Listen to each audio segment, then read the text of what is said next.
Magandang araw po sa inyong lahat po. Maraming salamat po sa inyong lahat po. Kasi po ay pumasok po kayo sa ating maliit na bahay. Alam nyo po na kayo po ay pumasok sa ating maliit na bahay ay tumitingin sa aking mga video na ito. Ang ating video ay nagluluto tayo ng Japanesel. Tapos tahong. Ang ating menu ay Japanesel at tahong ay ginigisa po natin. Ayan. Ginigisa natin ang Japanesel para po ay lumambot ng madali. Tapos bago po natin ginisa ay hinugasan ng maayos. Kasi kapag hindi nyo hinugasan ng maayos ay marami pang mga balas sa ilalim. Yung mga balas na parang mabato-bato ay hindi mo makain. Kaya po hinugasan natin ng maayos.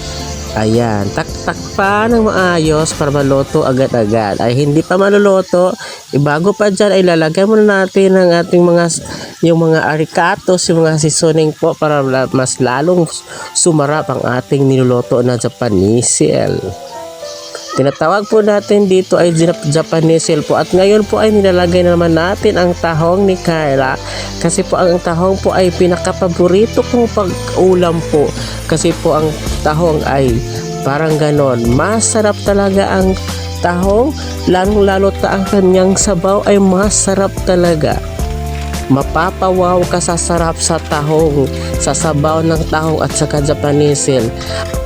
Sabi nila sabaw pa lang ay ulam na, kaya ito po ang ating niluluto ngayon. Kasi po para nagugutom na talaga ako. Para pa ay madali po tayo makagawa ng ulam ay ito lang ating ginagawa.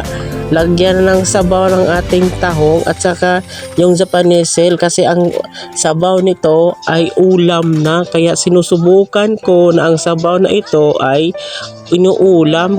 Tapos masarap na ito ang ating tahong ni Carla, ang pinakapaborito ko.